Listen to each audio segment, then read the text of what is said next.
يقع المتحف في شارع الحرية، سابقا شارع فؤاد، بالإسكندرية، داخل قصر بني على طراز إيطالي عام 1926 على 1928 بأمر من تاجر الأخشاب المرموق أسعد بأسيلي باشا.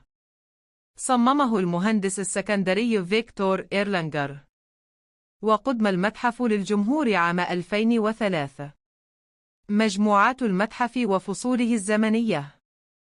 المتحف يعرض حوالي 1600 إلى 1800 قطعة أرشيفية وأثرية تغطي مختلف الحقب التاريخية.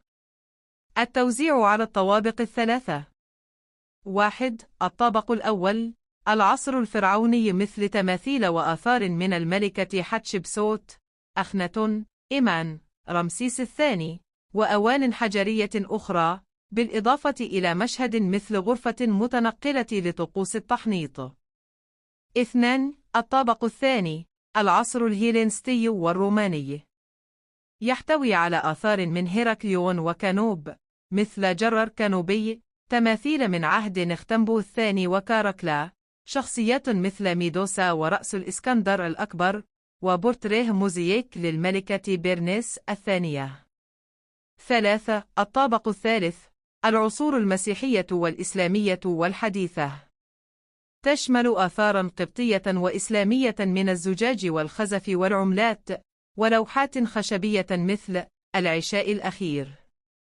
يضم المتحف قسماً خاصاً لأدوات أثرية نشلت من مدن غارقة مثل كانوب وهيراكليون في خليج أبي قير، منها تماثيل حجرية وتماثيل إلهية.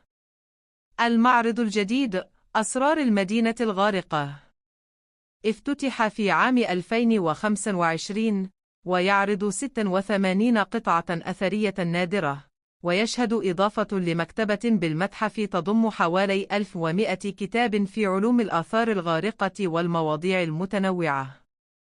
متحف الإسكندرية القومي هو وجهة ثقافية غنية تجمع بين العمارة الإيطالية وأعماق التاريخ المصري، من الفراعنة مروراً بالعصور الروحية والمائية وحتى العصر الحديث.